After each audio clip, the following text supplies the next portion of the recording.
하나님 말씀은 요한복음 말씀입니다. 요한복음 우리 19장 17절의 말씀을 보도록 하겠습니다.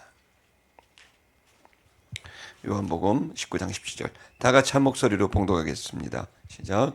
그들이 예수를 맡음에 예수께서 자기의 십자가를 지시고 해골 히브리 말로 골고다라 하는 곳에 나가시니.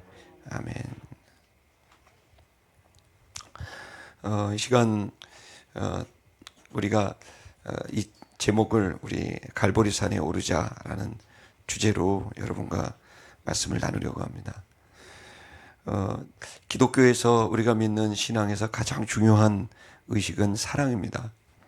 우리가 이렇게 잠자지 않고 철야하고 기도하는 것도, 또 우리가 길에서 외치는 것도 다 사랑이고, 그 사랑에서 우리는 하나님의 역사가 일어나는 것을 믿고 있는 그런 사람들입니다.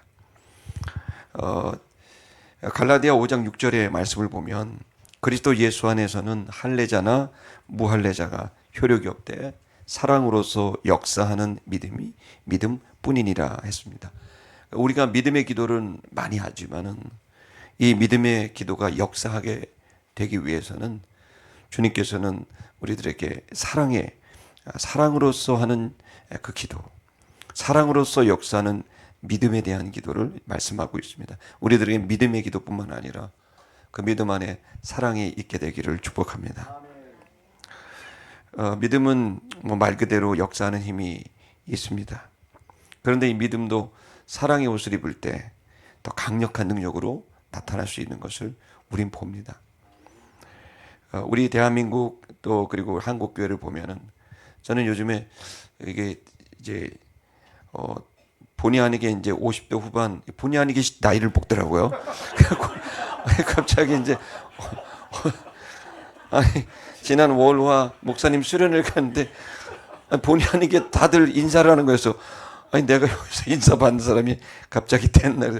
후배가 훨씬 많은 거예요. 그래갖고 본의 아니게 어른이 되고 리더가 되고 막 그러는 거예요. 그래서 난 생각지도 않게 리더가 됐다니 그런 생각을 1박 2일 하고 왔습니다.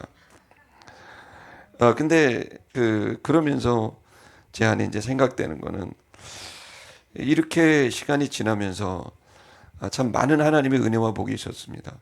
저는 참 너무 감사해요. 예수님 믿고 이렇게 눈이 떠져서 세상 속에 살아계시고 역사하시는 하나님을 만나고 또 하나님이 역사하시는 그걸 이렇게 보면서 참 신기하고 놀랍다. 그 하나님이 일하시는 것을 볼 때마다 또 가슴이 벅차고 나도 이렇게 잘 쓰임 받으면 좋겠다 이런 소망도 갖고, 또 특히 그런 역사를 이렇게 참 아름답게 하시는 분들을 이렇게 옆에서 보면은 그분들 볼 때 감동이 크고, 옆에 앉아서 식사만 해도 막 가슴이 설레고 귀한 분이랑 이렇게 식사를 하니까 너무 좋다 그런 생각도 들고, 그러면서 제가 이렇게 보니까 그분들의 공통점이 있더라고요. 그분들은 두 가지가 꼭 있는 것 같아요.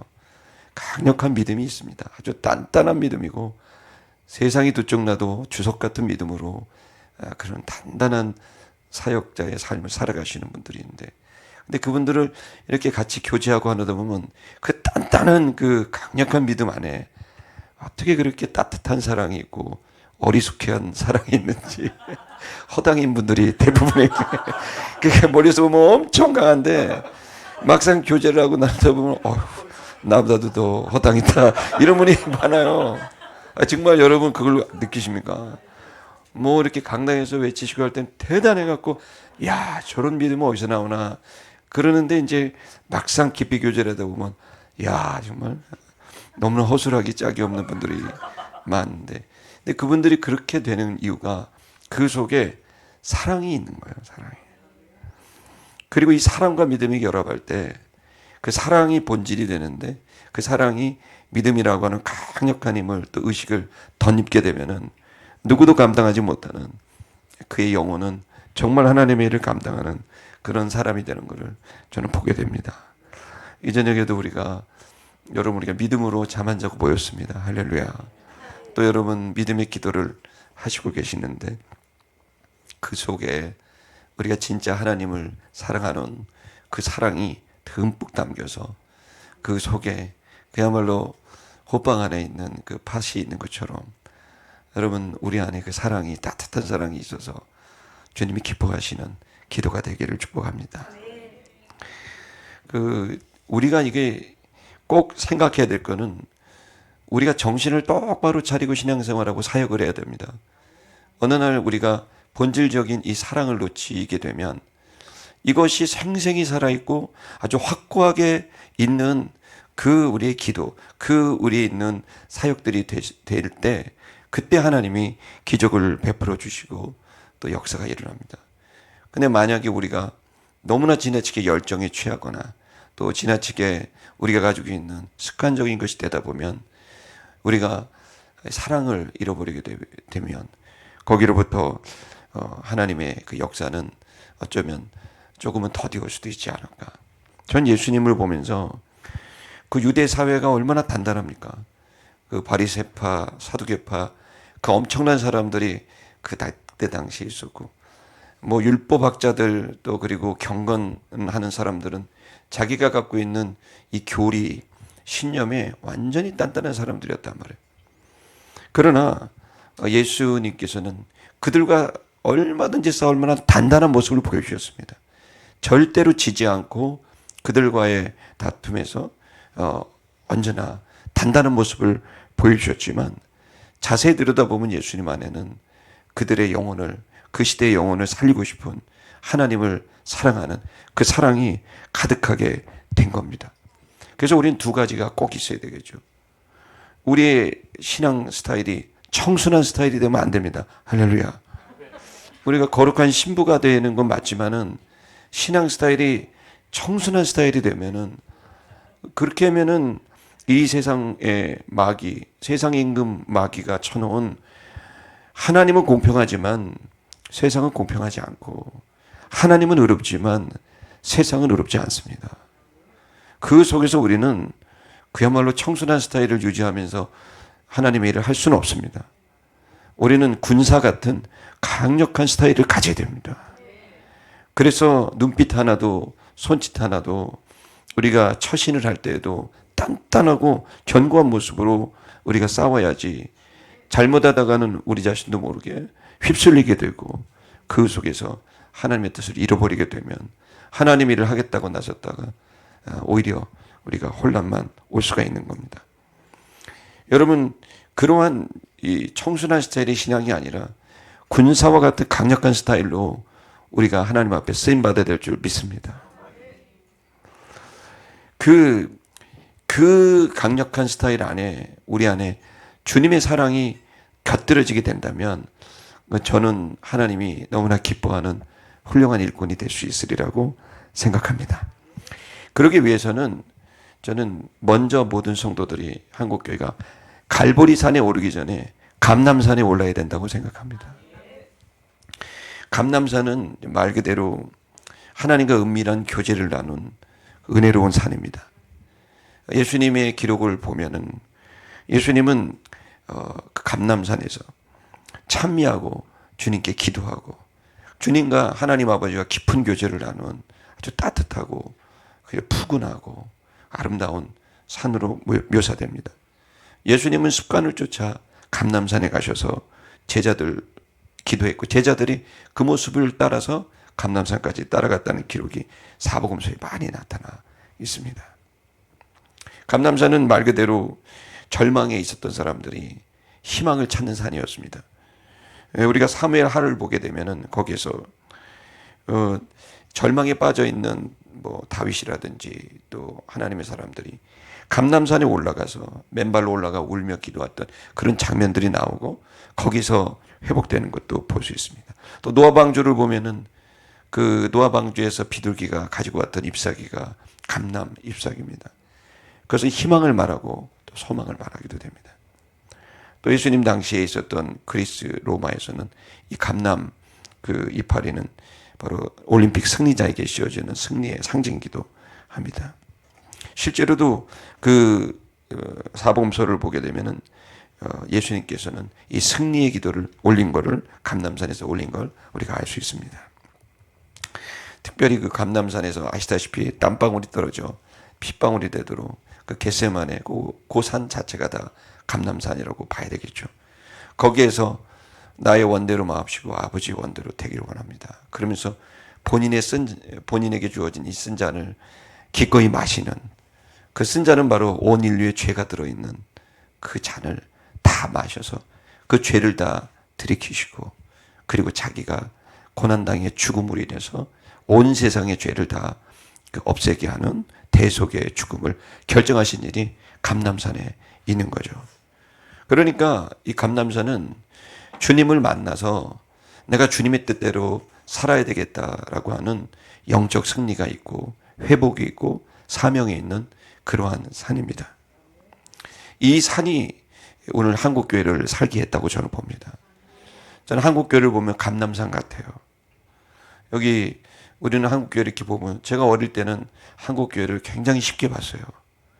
처음에는 굉장히 20대는 높게 보다가 30대 때 오만에 빠져가지고 한국교회가 문제라고 입만 열면 그렇게 했던 적이 있어요.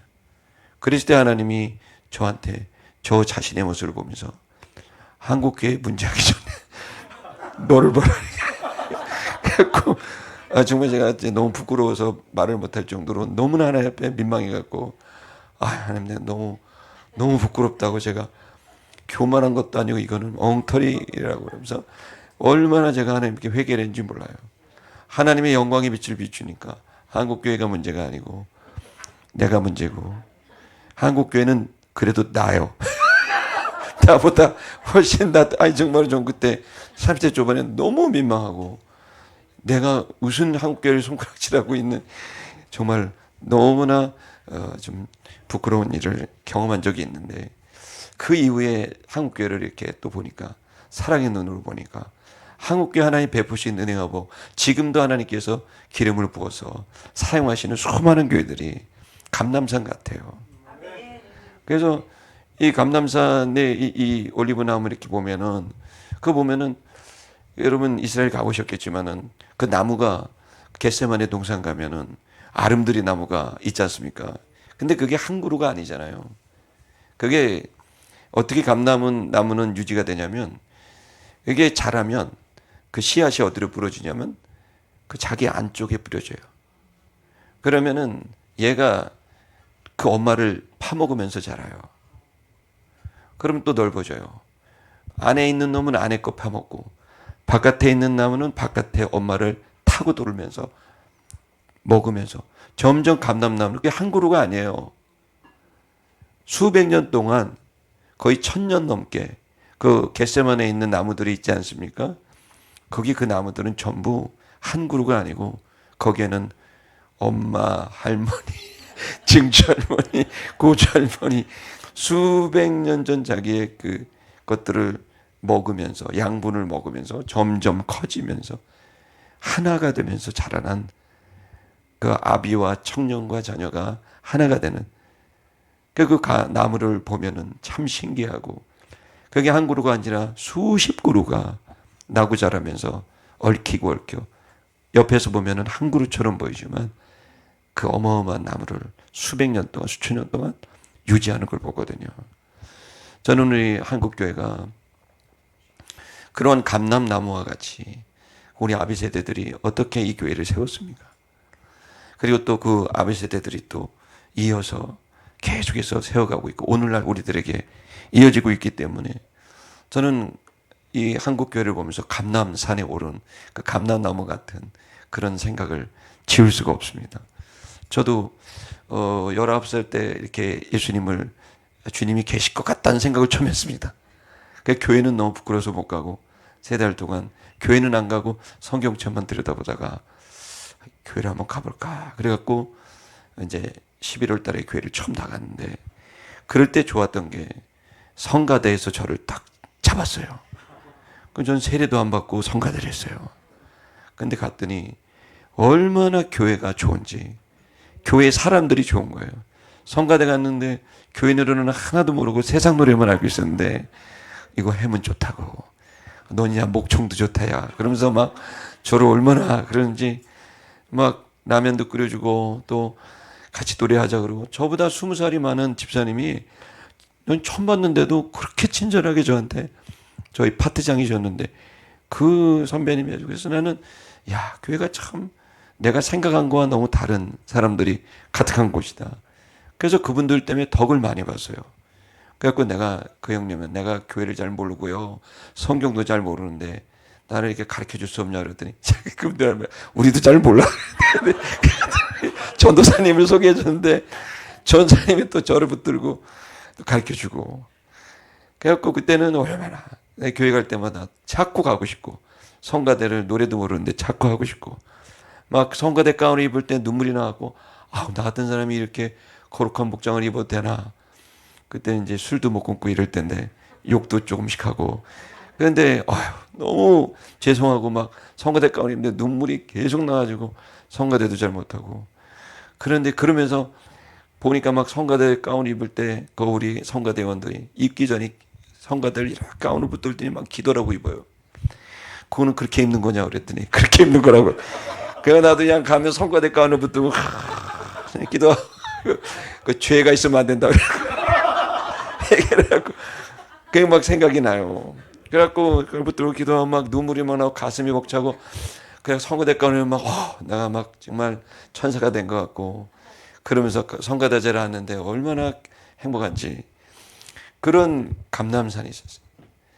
그리고 또 희망과 또 절망의 사이에 있어서 희망이 없던 사람들이 와서 감람산에서 은혜를 받고, 그리고 자꾸 교회 가고 싶고. 그때 제가 대학교 2학년까지 술을 못 끊었는데 술만 마시면 자꾸 교회 가고 싶은 거예요. 그래갖고 술 한잔 대학생 때 막 치다가, 야, 내 교회를 한번 가고 싶다. 그러면 그때는 문도 안 잠갔잖아요. 그래갖고 예배당에 앉아서 하나님, 내가 술 먹고 와서 죄송하다고.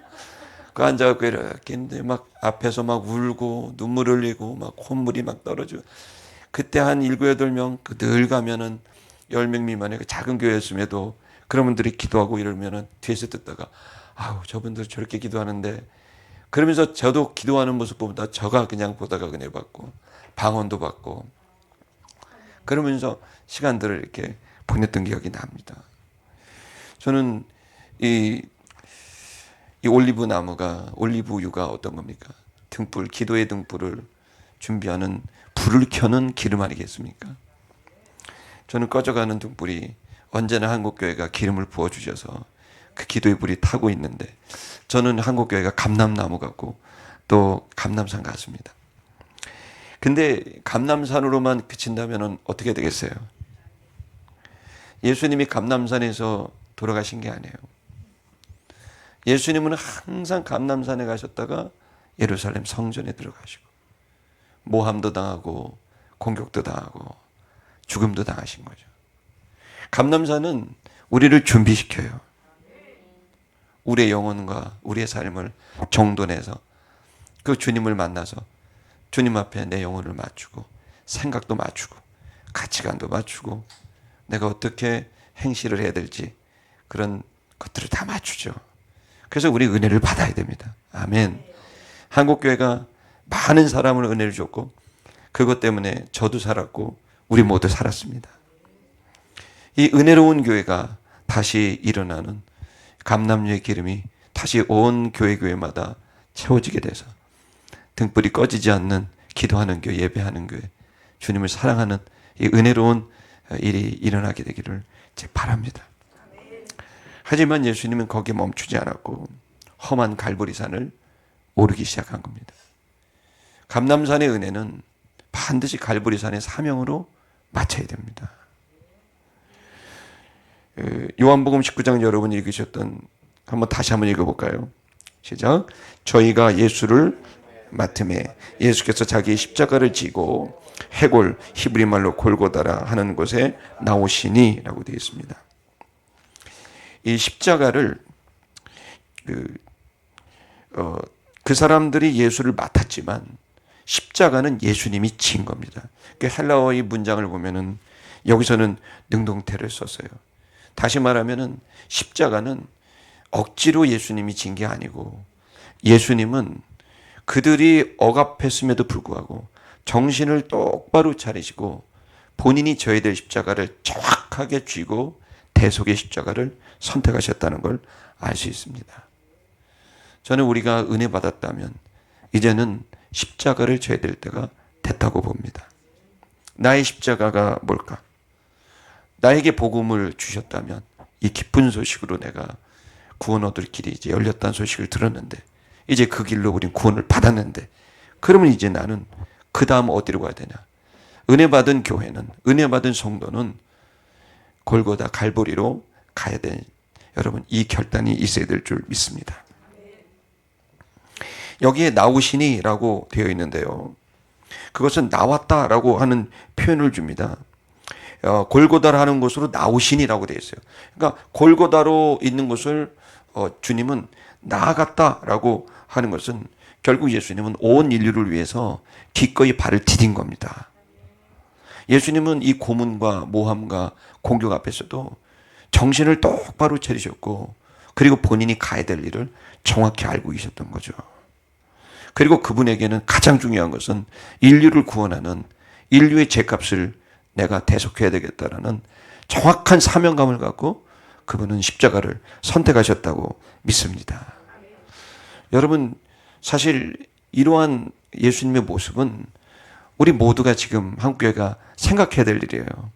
왜 그러냐면은 하나님께서는 사람을 쓰실 때 그 사람의 크기만큼 쓰시는 겁니다. 결국 모세는 왕좌에 있었고 왕자였고, 그리고 법을 알았고 국가 지도력을 배웠던 사람이기 때문에 그가 전 세계 가장 강력한 나라의 왕자로서 교육받았고, 그리고 또 그는 교육을 받을 뿐만 아니라 그리고 또 40년이 지난 다음에는 주님을 만나게 돼서 그의 그릇됨에 따라서 율법을 만드는, 나라의 법을 만드는 그러한 또 200만 명이 넘는 그 사람들을 이끌어가는 국가의, 민족의 지도자로 서게 된 거죠. 여러분, 우리는 알아야 될 거는 하나님은 저와 여러분들을 쓰실 때 우리의 그릇만큼만 쓸 수밖에 없는 겁니다. 예수님은 의식을 넓혀서 온 인류라는 이 문제, 인류의 문제인 이 바로 멸망의 문제, 이 문제를 해결하기 위한 의식으로 아주 또렷하셨기 때문에 그분의 모든 언행은 인류를 구원하는 데 초점을 맞췄고, 그 인류를 구원하는 작은 몸이셨지만 온 인류를 담을 수 있을 만큼 의식을 넓혔기 때문에 그 예수 그리스도의 그 넓은 의식은, 인류를 위한 의식은 인류를 살릴 수 있는 하나님의 은총을 받게 하신 겁니다. 여러분, 사람이 의식을 넓혀야 됩니다. 의식을 넓히지 않으면 안 됩니다. 의식이라는 건 내가 고민하는 거, 나에게 사명이라고 생각하는 거, 내가 신경 쓰고 내가 정말 이거는 꼭 해야 된다는 거, 문제가 있다는 그러한 내가 생각이 미치는 거고, 내 사명이 미치는 게 의식의 그 크기입니다. 예를 들어 내가 가족을 자꾸 생각한다, 가족만 생각한다, 그러면 의식의 그릇이 가족만 한 거예요. 근데 그게 좀 커져서 우리 청소년들, 청년들 저거 어떡하냐, 쟤네들을 좀 살려야 될 거 아니냐, 이런 마음을 가지면 의식이 더 넓어진 거야. 남의 자식까지도 품게 되니까 의식이 더 넓어진 거죠. 의식이 더 넓어진 거는 내 나라와 민족, 나 하나 사는 것도 힘들어 죽겠는데 나라와 민족까지 걱정하고 있으니까, 이 밤에 여러분 오신 여러분, 여러분의 의식이 거기까지 미친 거예요. 이대로 돼서는 안 되겠다, 이 나라가. 이대로 돼서는 안 되겠다, 우리 민족이. 그렇게 생각해서 오신 거잖아요. 그러면 여러분, 여러분이 학력이 뭐냐, 재산이 뭐냐, 사람들의 명성이 있냐 없냐, 이거하고 아무 관계없이 여러분의 의식은 그만큼 넓은 겁니다. 하나님은 무한한 분입니다. 하나님은 무한한 분이지만 나라고 하는 인격의 크기만큼만 은혜를 줄 수밖에 없어요. 아무리 하나님이 우주 만물을 주시는 거대하고 위대한 분이라도 내 의식 자체가 좁고 내 그릇 자체와 믿음 자체와 사명 자체가 좁으면 그 이상을 주고 싶어도 줄 수가 없고 담고 싶어도 담을 수가 없는 겁니다. 우리는 왜 감람산에서 은혜를 받아야 됩니까? 주님과 왜 교제해야 됩니까? 그것은 하나님 앞에서 하나님의 의식을 본받자는 겁니다. 대단하신 분하고 대화하다 보면 나도 모르게 생각이 커집니다. 아, 내가 이거밖에 생각 못했구나. 아, 내가 너무 좁게 살았다. 그렇게 하기 때문에 훌륭한 분들하고 식사를 하고 교제를 나누면 배우는 게 많고 의식이 커지고 느끼는 것도 달라지지 않습니까? 여러분, 우리가 하나님과 교제하고 기도하는 것은 감람산에서 은혜 받는 거는 하나님의 그 생각하시는 거, 하나님이 안타까워하시는 그분의 것을 우리가 받아서 나는 비록 작은 자지만은 누구도 나를 모르지만 내 의식을 하나님의 크기만큼 먼저 그의 나라와 그의 의를 위한 고민하고 그걸 사명으로 받는 내 생각의 정도를 넓혀서 하나님과 일치시키려는, 어떻게 보면 말도 되지 않는 것이지만 그렇게 될 수 있는 건 우리는 하나님의 자녀들이 됐기 때문입니다. 하나님의 형상이 회복됐습니다. 여러분 안에. 여러분의 주의 영광이 돌아왔습니다. 잃어버렸던 성령, 그 코에 생기를 불어넣었던 그 성령이 이제 여러분 예수 그리스도로 말미암아 그 성령이 돌아왔습니다. 그래서 이제 그 영광이 회복되었고, 모든 만물들은 말씀으로 창조했지만 오직 인간만 직접 손으로 창조하시고 그 코에 본인의 생명, 성령을 불어넣으셔서 사람을 살아있는 생명이 되게 하셨던 것처럼, 죄 때문에 그거 잃어버렸지만 예수님이 죄값 치르시고 이제 그걸 회복하셨기 때문에 하나님의 영광은 돌아왔습니다. 그 성령과 생명은 돌아왔습니다. 영생이 여러분 안에 있습니다. 그렇다면 여러분 분명히 하나님의 자녀인 것이죠. 그렇다면 하나님 아버지가 가지고 계신 고민, 그분이 가지고 계시는 꼭 이루고 싶은 소원, 이것이 나의 소원이 되고 나의 고민이 되는, 나의 기도가 되는 이 주님과의 일치, 생각의 일치, 감정의 일치, 여러분 이 일치가 감람산의 열매 아니겠습니까? 그렇기 때문에 여러분 감람산을 제대로 가서 기도한 사람은 자신의 잔을 취하는 게 아니라 아버지가 자기에게 준 잔, 나의 사명의 잔을 마시게 되어져 있는 겁니다. 여러분 그래서 우리 은혜 꼭 받아야 됩니다. 한국교회가 은혜로운 교회가 돼야 되고 진리를 깨닫고 은혜로 충만해야 됩니다. 그렇게 됐을 때 우리의 의식이 넓어지고 진리로 우리의 생각의 규모가 달라지고 또 은혜로 내가 느끼는 정서의 질이 달라지는, 여러분 그렇게 우리의 의식이 넓어지게 되면 그걸 통해 우리는 이제 하나님께서 주신 그 길을 갈 수 있는 조건이 된다고 저는 믿습니다. 예수님이 그 어려운 중에도 정신을 똑바로 차리고 십자가를 지고 나아가시니 라고 했던 건 본인이 가야 될 이 길을 명확히 알고 마지막 순간까지도 내가 이 길을 가야 되겠다라는 똑똑한 생각으로, 또렷한 생각으로 가고 계셨음을 알아야 합니다. 여러분 그렇기 때문에 우리는 지금 갈보리산으로 올라가는 이 결단에 있어서 주님을 우리가 묵상하고 그 주님이 가셨던 그 방식을 우리가 취해야 될 줄로 믿습니다. 특별히 주님께서는 하나님의 나라와 의라고 하는 이 거대한 인류 구원의 길을 완성하시는 데 있어가지고 우리가 다 할 수 없습니다. 우리는 그냥 우리의 시간만 감당할 밖에 없습니다. 여러분 지금 우리는 쓰임받을 수 있는 시간들이 무한대가 아닙니다. 하나님이 생명을 붙여줬기 때문에 여기서 있는 거고, 건강을 붙여줬기 때문에 여기에 있는 거고, 또 우리에게 생각을 하나님 불어넣어 주셨기 때문에 이 자리에 오게 된 겁니다. 그리고 우리는 각자는 그것이 어느 한순간 누가 설득해서가 아니라 당위성이라 그래야 될까요? 우리가 자라오면서 봤던 우리 시대만의 이 당위적인 반드시 있을 수밖에 없는 우리의 과거의 삶이 우리들에게 십자가를 선택할 수밖에 없게 만들지 않느냐 생각합니다. 지금 이 시대에는 그래서 우리가 져야 될 십자가가 있는 겁니다. 60년대 신앙생활 하신 분들은 그때 십자가를 지신 겁니다. 50년대 전쟁을 치르신 분들은 또 그때 십자가 친 겁니다. 역사는 우리들한테 우리 선배들이 어떻게 자기 시대의 십자가를 졌는지를 또렷하게 기록합니다. 그 우리의 믿음의 선배들은 목숨을 내놓지 않은 분이 없습니다. 그런 분들이 그 시대의 십자가를 졌기 때문에 여러분 우리가 여기까지 올 수 있었던 거 아닙니까? 복이 두 가지 복입니다. 하나는 하나님이 직접 주는 복이 있습니다. 아멘. 또 하나 복이 있습니다. 유업으로 주는 복이 있습니다. 한국교회는 복된 겁니다. 여러분이 직접 예수님을 통해 하나님 아버지로부터 복을 받아서 은총을 받은 게 있지만 여러분 우리는 또한 우리 아비 세대를 통해 받은 유업의 복이 있는 줄 믿습니다. 그 유업의 복을 생각하면서 우리는 우리가 지금 해야 될 십자가를 져줘야 됩니다. 400m 달리기 할 때 저는 육상을 좋아하는데 뛰는 건 못하고 보는 걸 좋아합니다. 옛날에 제가 그래도 육상 선수였습니다. 야구 선수와 육상 선수를 같이 했어요. 초등학교 때는. 그래서 고민했는데 둘 다 그래도 돈은 야구가 될 것 같아서 저희 모친이 야구가 낫겠다 그래갖고 스파이크를 벗고 야구 옷을 입었어요. 근데 그때 이제 400km 달리는 걸 좋아해요. 그 400m 달리기 할 때 아무리 100m를 잘 달려도 100m밖에 못 뜁니다. 반드시 그 앞사람에게 전달해 줘야 돼요. 내가 아무리 급해도 뒷사람이 와서 바톤을 줘야 뛰어요. 뛰고 싶어도 뛸 수 없어요. 전달해 줘야 뛰는 거예요. 여러분 지금 우리들이 역사의 이런 흐름 안에서 인류구원이라는 하나님 나라 완성을 향해 가는 구속사 안에서 우리의 시간은 그렇게 여유가 있지 않습니다. 그리고 이 시간 안에 유업으로 받은 우리에게 바톤으로 넘겨준 복음만 꼭 이루어야 되지 않습니까? 여러분 대한민국 다시 부흥해야 됩니다.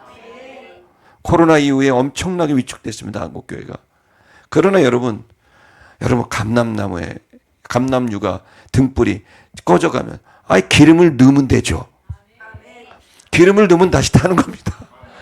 꺼져가면 기름 뿌리면 됩니다. 그래서 우리가 꺼지는 거 걱정할 게 아닙니다. 기름을 부으면 되는 겁니다. 그렇기 때문에 우리는 주님을 믿고 다시 이 불이 타도록 해야 될 거라고 생각합니다. 그리고 또 생각해야 될 것은 지금 어려운 이 시대에 그러면 이 법이 바뀌고 제도가 바뀌고 이런 것들에 의해서 정말 하나님 나라가 좌주되냐? 저는 꼭 그렇다고 생각은 안 합니다. 하나님의 일은 하나님 때문에 됩니다. 그리고 하나님께 맡기고 우리는 우리의 최대치로 헌신할 뿐이고 우리 시대의 십자가를 지면 되는 겁니다. 그 이후에 역사를 완성하시는 분은 주님입니다. 어차피 잘해도 쓰임받고 못해도 쓰임받고 이렇게 얘기하니까 이상한데 못해도 쓰임받을 수 있는 거는 주님이 우리를 언제든지 쓰기를 기뻐하기 때문에 우리 입장에서는 내 최대치를 다해서 주님 앞에 드리는 헌신이 필요하다고 생각합니다. 그래서 어떤 사람은 내가 할 수 있는 한 나가는 거죠. 그래서 어떤 사람은 글을 쓰기도 하고 어떤 사람은 외치기도 하고 어떤 사람은 기도하기도 하고 각자 자기 자리에서 감당해야 될 십자가를 져야 될 줄로 믿습니다. 이것은 당위적 십자가입니다. 저는 이제 청년들하고 오랫동안 있었고 요즘에는 이제 청년들이랑 같이 있는 게 아니라 청년들 뒤에 있습니다. 그런데 제가 청년들한테 얘기하는 건 니네는 복이다. 목사님도 복인데 니네도 복이다. 그리고 복을 받은 사람은 반드시 그 복은 누군가 심었다는 걸 알아야 된다. 반드시 청년들한테 얘기하는 거예요. 너희들이 생각할 때 사람들을 우습게 보지만 하나님께서 쓰시는 사람들은 다 그만큼 본인이 심었던 누가 심었기 때문에 그렇게 거두는 거다. 그러니 너희들은 두 가지가 있다.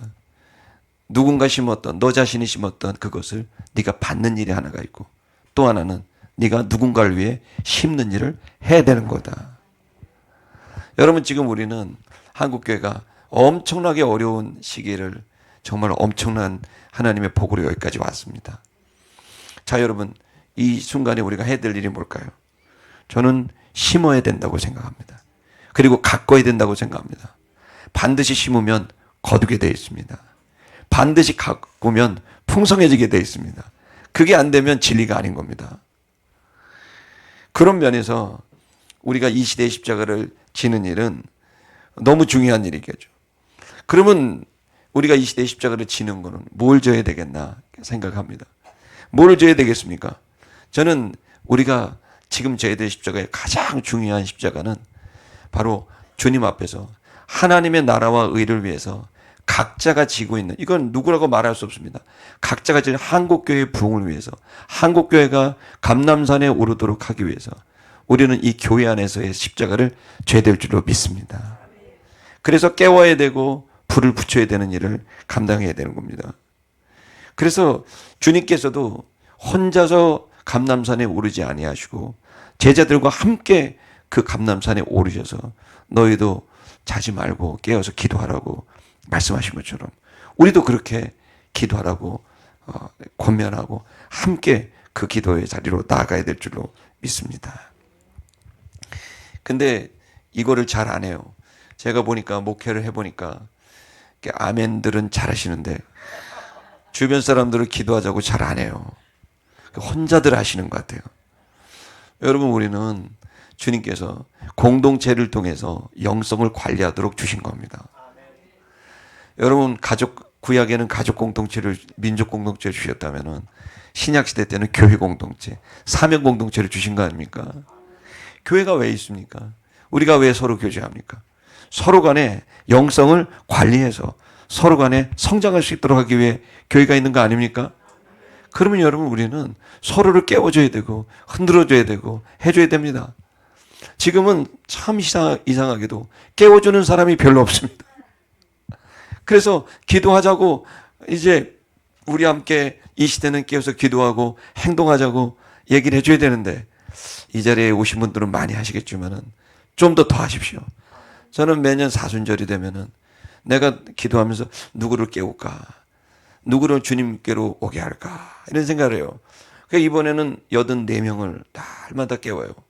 그래갖고 어쩔 때는 쉬운 몇 명인데 올해는 하도 자는 사람이 많아가지고 원래는 100몇 명이었는데 도저히 못해가지고 55명으로 딱 줄여놓고 했더니 깨워줘요. 그리고 너는 잘 살고 있냐? 기도는 하고 있냐? 좀 전에도 신방 2건 하고 왔어요.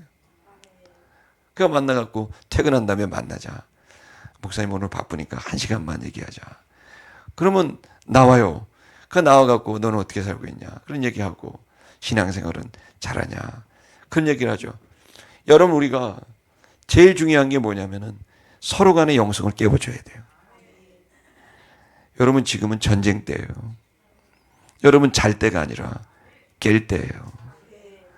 여러분, 지금은 청순한 신앙 스타일 안 돼요. 지금은 군사같이 강력한 스타일로 바꿔서 잠자면 안 된다. 깨어 일어나야 된다. 마귀가 우는 사자같이 삼킬자를 찾는다. 마귀를 대적해라. 너희를 피할 것이다. 그러면서 깨어서 마귀를 이기는, 선으로 악을 이기는 강력한 영성을 가지도록 우린 깨워줘야 될 의무와 책임이 우리에게 있습니다. 이 일은 목사만 하는 게 아닙니다. 여러분 각자가 기도하면서 지금 잠자고 있는 사람 누군가, 졸고 있는 사람 누군가, 깨워줘야 될 사람 누군가, 이거부터 챙겨야 됩니다. 첫 번째 져야 될 십자가는 주님이 여러분에게 허락한 믿음의 동역자들입니다.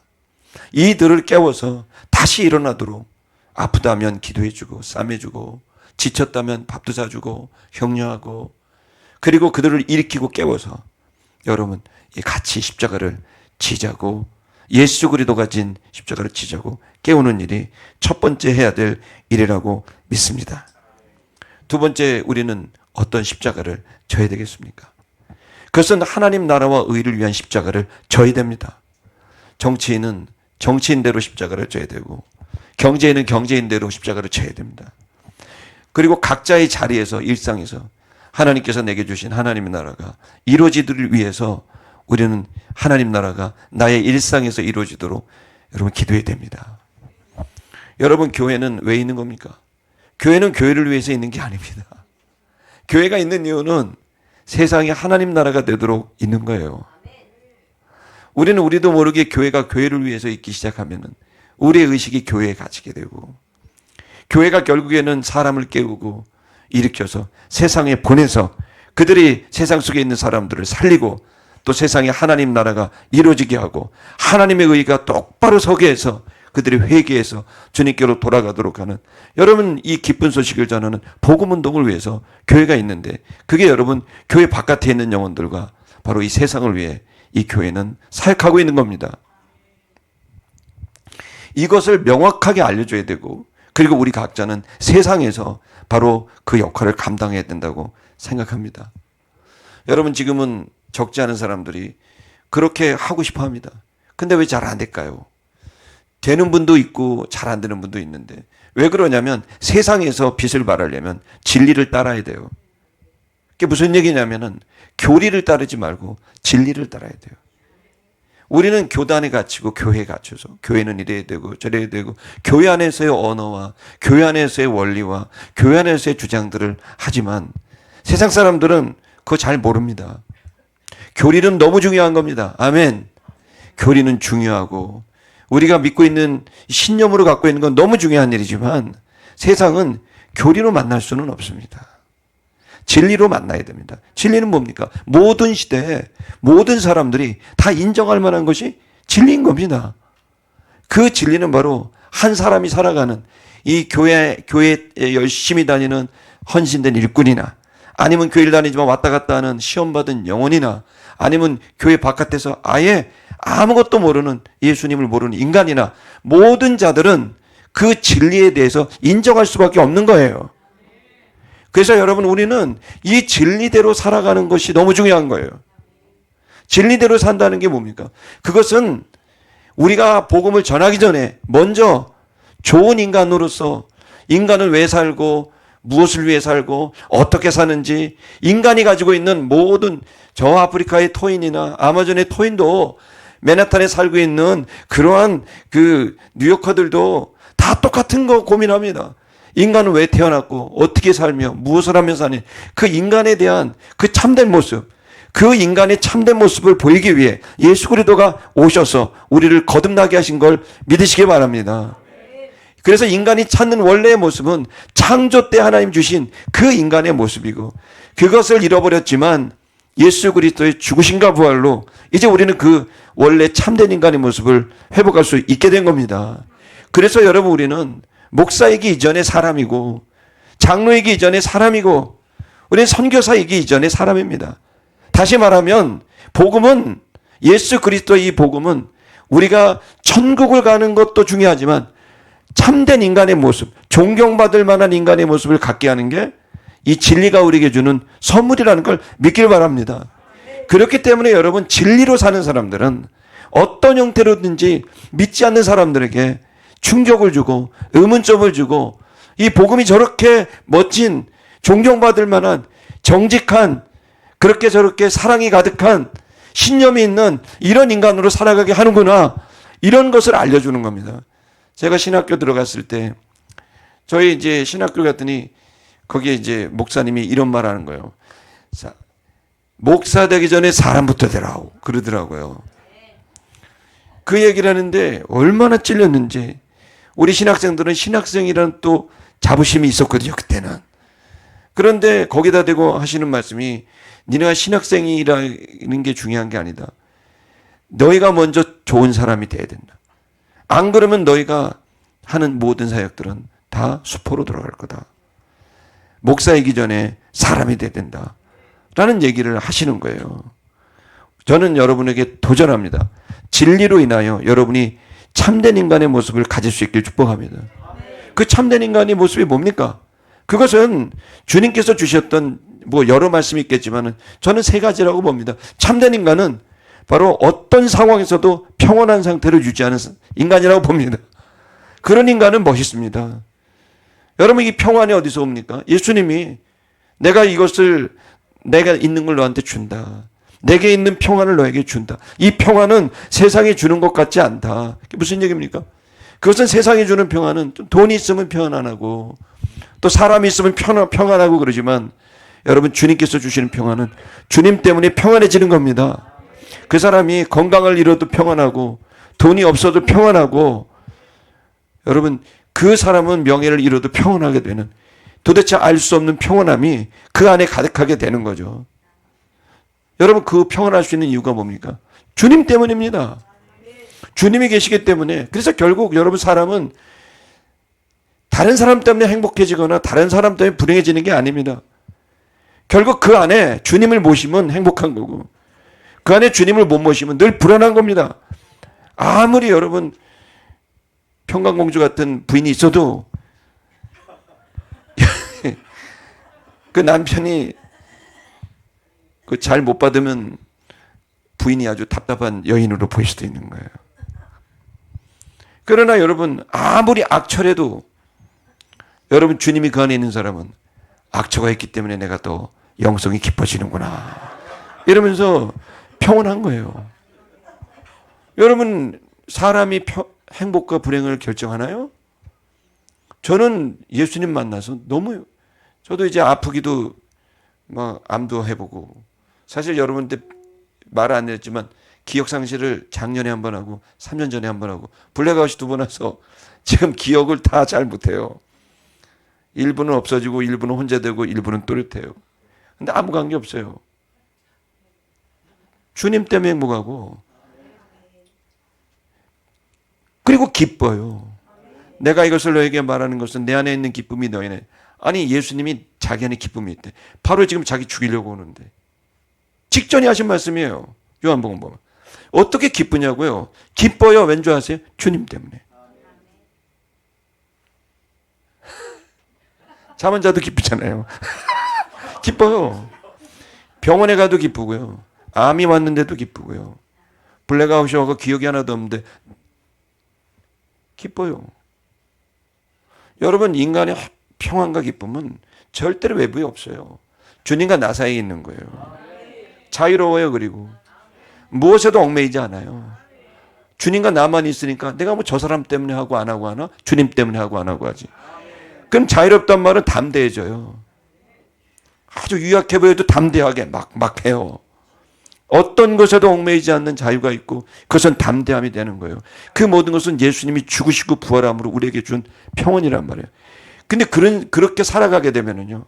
사람들이 병원에서 이렇게 암 의사 선생님들하고 간호 선생님이 아이고 불안하지 않냐고. 그게 뭐 죽으면 천국이고 살면은 또 사명의 길을 가면 되고 아프면 주사 맞으면 되고 그래도 아프면 참으면 되고 아니 밥을 주면 감사하다 그러고 안 주면 금식하라는 거구나. 아니 이게 아니 일체의 비결을 배웠다는 얘기처럼 아니 어떻게 안 편해? 어떻게 안 기쁘고 어떻게 자유롭지 않을 수가 있어요? 이렇게 하는 게 없어요. 이건 예수님밖에 없는 거예요. 그래서 진리는 우리를 자유케 하고 은혜는 우리를 은혜롭게 해가지고 정서가 은혜로 가득하고 우리의 생각은 진리로 아주 날카롭고 단단해져요. 그래서 여러분 굉장히 부드럽고 좋은 것 같은데 또 어떨 때는 너무 단단하고 여러분 이러한 힘이 그런 사람하고 갔을 때 사람들은 어떻게 되겠어요? 신앙 이전에 야, 참 놀라운 사람이다. 두 번째, 그가 그렇게 하게 된 그 이유가 뭘까라고 했을 때 여러분 그것이 바로 예수님의 죽으심과 부활이 나를 이렇게 만들었다. 신과 나는 화해를 했고 하나님이다. 그분은 여호와다. 야훼다. 그 일을 이루신 분이 예수님이다. 그게 내 안에 이루어졌다고 증언하게 됐을 때 여러분 세상 속에 우리는 그 영혼들을 살릴 수 있는 여러분 시대의 십자가를 일상에서 질 수 있는 은혜가 있다고 봅니다. 그러면 여러분 저는 여러분의 일터에서 여러분이 만나게 되는 여러분 그래서 그 예수님이 그런 말씀하시잖아요. 성령이 너에게 임하시면 너희가 권능을 받고 예루살렘과 온 유대와 사마리아 땅끝까지 확장해 나가라고 되어 있잖아요. 여러분 예루살렘 뭡니까? 가까운 사람들이에요. 지인들. 온 유대 뭡니까? 좀 먼 사람들. 사마리아는 좀 불편한 사람들. 땅끝은 처음 보는 사람들. 뭐 전 그렇게 이해를 해요. 그러면서 사람이 확장이 되면서 내게 가까운 가족들부터 내가 복음으로 가득하게 되면은 여러분 그러면서 사람들을 만날 때 좋죠. 그리고 여러분 믿음의 사람을 챙길 뿐만 아니라 일상에서 만나는 그 사람들 열심히 신앙을 가진 사람이든 지금 시험 받아서 왔다 갔다 하는 사람이든 아니면 교회 바깥에서 전혀 모르는 생자든 이 사람들이 여러분 여러분의 사람됨 예수 그리스도의 복음이 나를 바꾸는 인간됨으로 인해서 여러분 그 속에서 전하게 되는 복음은 여러분 강력한 복음이 될 수 있기 때문에 이 십자가를 지셔야 됩니다. 좋은 사람됨의 십자가를 지셔야 돼요. 이건 착하게 살라는 게 아니라 바보같이 살라는 게 아니라 주님 때문에 살아보라는 거예요. 주님 때문에 평온해보고 주님 때문에 기뻐해보고 주님 때문에 자유로워보라는 거예요. 그러면 그 사람은요 얼마나 안정감이 있는지 그 평온 때문에 그 사람은 얼마나 재미있는지 그 기쁨 때문에 그 사람은 얼마나 담대하고 단단한지 그 자유 때문에 그러니 여러분 그 인성을 보게 됐을 때 여러분 사람들은 거기에서 복음의 가치를 엄청나게 높게 보는 거죠. 마지막 세 번째 십자가는 뭘까요? 여러분 우리 이 민족에 대한 십자가를 져야 됩니다. 그건 다른 게 아니라 너희는 마태복음 마지막 예수님이 유언을 했습니다. 너희는 가서 모든 사람에게라고 그러지 않았어요. 모든 족속에게 가라 그랬어요. 정확하게 예수님은 사람에게 가라 그러지 않았어요. 개인에게. 족속에게 가라 그랬어요. 이 얘기가 무슨 말입니까? 그것은 예수님은 이 족속, 민족 단위로 구원하시는 계획을 갖고 있는 거예요. 그래서 히브리 민족을, 그 족속을, 그 유다 족속을 쓰신 거예요. 그리고 똑같이 지금도 한 민족을, 우리 한국 이 민족을 주님께서는 우리에게 책임지라고 하시는 말씀으로 여러분 받아들여야 될 줄 믿습니다. 북한 이거 어떻게 할 겁니까? 여러분 이거 북한 지금 80년 동안 이거 어떻게 해야 될 겁니까? 대한민국 지금 어떻게 해야 될 겁니까? 여러분 이 부분이 우리가 볼 때는 답이 보이지 않는 것 같지만은 저는 주님이 지금 일하고 계시다고 믿는 겁니다. 이 문제는 이게 우리가 이제 견적이라는 게 있지 않습니까? 모든 것이. 견적이라는 게 있습니다. 뭐 예를 들어 여기 하나 청소하는 견적이면은 내가 혼자 하면 됩니다. 내가 할 수 있는 견적이죠. 한 3시간 청소하면 요거 강단 청소 깔끔하게 하죠. 반짝반짝하게. 이거 견적 나옵니다. 돈도 한 5천 원이면 될 것 같습니다. 여기 뭐 이렇게 하이타이 사갖고 이렇게 하면 될 것 같으니까. 그 요거 한 5천 원에 한 3시간 요 견적 나오죠. 자, 요거를 깨끗하게 하는데도 그런 견적이 나오듯이 여러분 나라와 민족이 바뀌는 80년 동안 분단이 된 이 북한에 대한 이 견적은 어떤 면에서는 우리에게는 없는 견적입니다. 하지만 그 견적 안에 우리는 한 부분으로 있다는 걸 알아야 됩니다. 하나님 반드시 우리의 기도를 그 중에 하나로 쓰시는 겁니다. 그게 여러분 0.1%든 1%든 어떻든 이 기도를 쓰시는 거고 그 속에서 하나님의 구속의 역사 속에서 구속 요소 중에 여러분과 저희 기도도 쓰시는 거고 저와 여러분의 헌금도 쓰시는 거고 저와 여러분의 시간도 쓰시는 겁니다.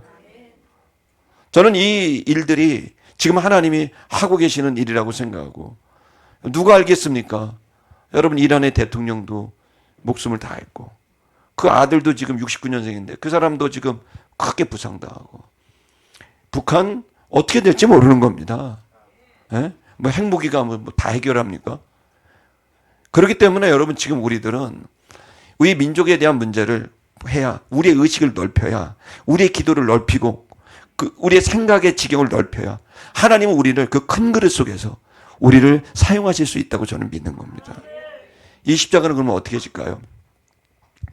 말씀은 길었지만 이 민족의 십자가는 항상 동서고금을 막론하고 민족의 십자가는 두 가지로 지는 겁니다. 하나는 뭐냐? 기도로 지는 겁니다. 금식과 기도로 모든 민족의 거대한, 왜냐? 이건 하나님만 하실 수 있기 때문에 절대적으로 현저히 하나님이 하셔야 되기 때문에 여러분 민족의 복음화, 대한민국의 정치와 경제의 변화, 북한의 이 문제는 여러분 누구도 할 수 없고 주님만이 할 수 있기 때문에 금식과 기도로 우리는 이 십자가를 질 수 있는 줄 믿습니다. 또 하나는 뭘까요? 그것은 바로 우리가 각자의 자리에서 지금 이 시대에 힘을 모아서 여러분 모든 역사의 중요한 시점에는 다 성회로 모여서 여러분 성경 안에 보십시오. 또 그리고 기독교 2000년 역사를 보십시오. 그 속에서 항상 하나님이 역사하실 때는 모든 믿는 자들이 한 자리에 모여 주 앞에 우리의 헌신을 다하게 됐을 때 그때 그 모인 자리를 통해서 기적 같은 역사가 일어나는 겁니다. 여러분 저는 예전에 퓨러 목사님이라고 동독의 라이프치히라는 도시에 그 니콜라이라는 성전에 그 퓨터 목사님이 있습니다. 그분이 했던 얘기를 기억합니다. 청년들하고 그 동독을 방문을 해갖고 동독과 서독이 통일되고 하는데 이 문제가 어떻게 이것을 기도를 그렇게 오랫동안 할 수 있었느냐. 그리고 가갖고 이런데 우리 청년들하고 갔을 때 그분이 이 천식이 있어서 한국에 비행기를 못했어요.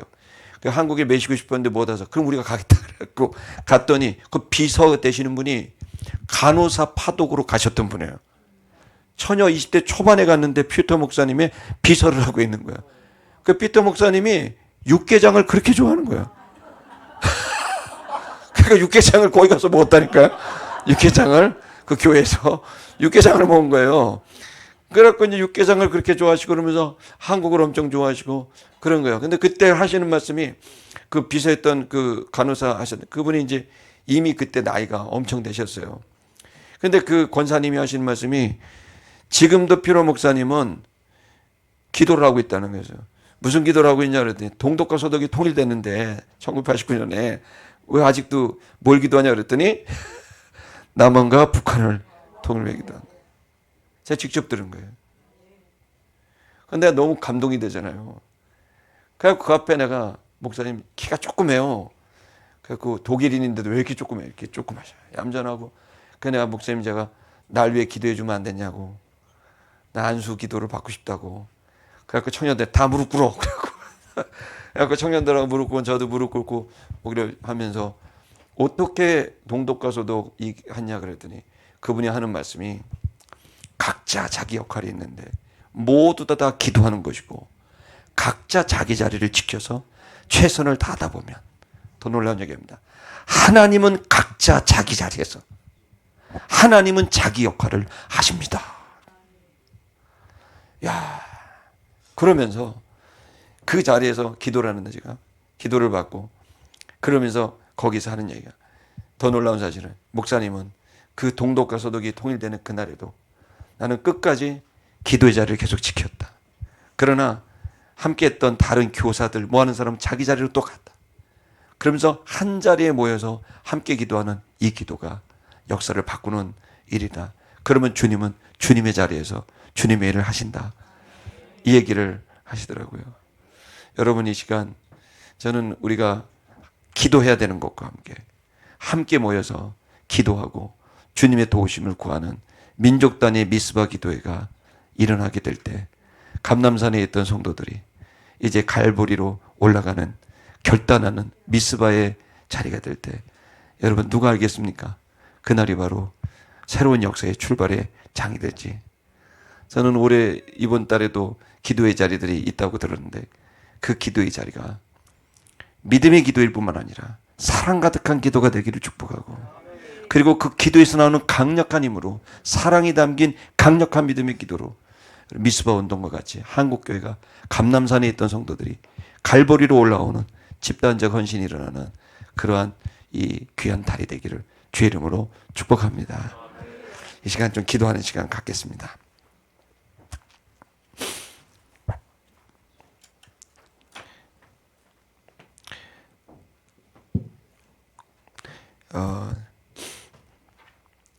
즐거운 마음으로 십자가를 지고 믿음의 마음으로 십자가를 지고 가는 그것은 자발적인 십자가입니다. 자발적인 십자가가 되려면 감람산이 있어야 됩니다. 감람산에 주님과의 교제가 없는 십자가는 그것은 본질을 잃어버린 십자가가 될 수 있습니다. 저는 이 시간 오늘 이 설교를 이제 마치고 같이 기도하고 싶은데 하나님 우리 한국교회에 사랑이 가득 담겨져 있는 그 강력한 믿음의 기도가 시작되게 하여 주시옵소서. 예수 그리스도의 죽으심과 부활하심이 한국교회 모든 성도들에게 뜨겁게 느껴지는 사순절 되게 하여 주시옵소서. 감람산에서 주님을 만났던 회복된 영혼들이 이제는 갈보리 산으로 올라가게 되는 결정적인 사순절이 되게 하여 주시옵소서. 우리 시대의 십자가를 지고 갈 수 있는 강력한 십자가가 우리에게 있게 하여 주시옵소서. 이 시간 우리 주님 한번 부르면서 주님 감람산에서 내려와 갈보리 산에 함께 오르게 하여 주시옵소서. 이 시간 주님 한번 부르고 통성으로 기도하겠습니다. 주여 거룩하신 여호와 하나님 아버지 은혜와 사랑을 감사합니다. 아버지 하나님 이 시간에 우리가 주님 앞에 나와 감람산에서 내려와 갈보리 산을 향하여 오를 수 있는 하나님의 이 한국교회 사순절 되기를 원합니다. 하나님 아버지 주 예수 그리스도의 사랑이 우리 안에 가득가득 채워지게 하여 주셔서 그 사랑으로 우리의 믿음으로 나아갔을 때 우리의 기도가 주님의 보좌를 움직이며 수많은 사람들을 살리고 복음왕국과 통일왕국과 선교왕국을 살리는 기도 되게 하여 주실 줄 믿습니다. 주님 일하여 주실 줄 믿습니다. 주님이여 이 많은 일들이 우리 안에 벅차고 벅차지만 하나님 이것을 감당할 수 있는 것이 하나님이여 우리에게는 막연하게만 보일 수 있겠지만은 하나님 아버지 기도합니다. 하나님 그렇지 않습니다. 분명히 주님께서 일하고 계심을 믿기에 우리의 기도가 쓰임받게 될 것을 믿습니다. 하나님 아버지 한국교회가 이제는 하나님이여 성도들을 서로 깨우는 한국교회 되게 하여 주시고, 한국교회가 이제는 자신의 자리에서 참된 하나님의 사람으로 서는 자리가 되게 하여 주시옵시고, 한국교회가 이제는 한 자리에 모여 감람산으로 내려와 갈보리산으로 올라가는 집단적 헌신이 있는 하나님의 귀한 한국교회로 삼아주시기를 기도합니다. 하나님 아버지여, 우리가 지금 걸어가는 이 모든 여정에서 우리 시대의 십자가를 지고 가는 귀한 사명이 우리 속에 있사오니, 그 우리 시대의 십자가를 지고 갈 수 있도록 하나님 우리 모두를 하나님 깨워주셔서 또렷한 정신을 가지고, 하나님 아버지여, 내게 주어져 있는 교회 안에서의 십자가, 내게 주어져 있는 하나님 일상에서의 십자가, 세상에서의 십자가, 내게 주어져 있는 또렷한 정신으로 나라와 민족을 위한 십자가를, 기도와 금식의 십자가를, 그리고 함께 모여 하는 이 기도의 십자가를, 미스바의 십자가를 지어서 새로운 도전이 일어날 수 있도록 은혜 내려주시기를 기도합니다. 주님께서 인도하여 주실 줄 믿습니다. 눈물을 흘리며 씨를 뿌리는 자는 기쁨으로 거두리로다. 울며 씨를 뿌리러 나가는 자는 정령 기쁨으로 그 단을 가지고 돌아오리로다. 예수께서 직접 지신 이 십자가는 씨를 심는 것이었고, 그 결과는 인류에게 구원의 문이 활짝 열리는, 영생을 얻게 되는, 누구든지 멸망치 않고 영생을 얻게 하는 그 열매가 된 줄 믿습니다. 하나님, 예수님이 자발적으로 지신 십자가로 우리가 이렇게 복을 받았고, 우리의 믿음의 선배들이 자발적으로 진 십자가를 통해 한국교회와 한국사회가 복을 받았습니다. 이제 하나님, 우리가 자발적으로 십자가를 져야 되겠사오니 한국교회 감람산의 축복을 허락하여 주옵소서. 이제 감람산에 은혜 받은 사람, 감람산에서 이제 내려와 갈보리로 오르기를 원합니다. 하나님 아버지여, 금식과 기도, 그리고 한데 모여 갈보리 십자가를 지고 가는 작은 예수가 되겠다는 결단만이 하나님 주님의 역사에 함께할 수 있는 하나님의 그 첫걸음인 줄 믿습니다. 한국교회를 깨워 주시옵소서. 한국교회 성도들을 깨워 주시옵소서. 갈보리로 오르기를 결단하게 하여 주시옵시고, 그 갈보리에 오르는 예수의 심정으로 대속적 십자가를 지는 헌신이 한국교회에 있게 하여 주시옵소서. 예수님의 이름으로 기도했습니다.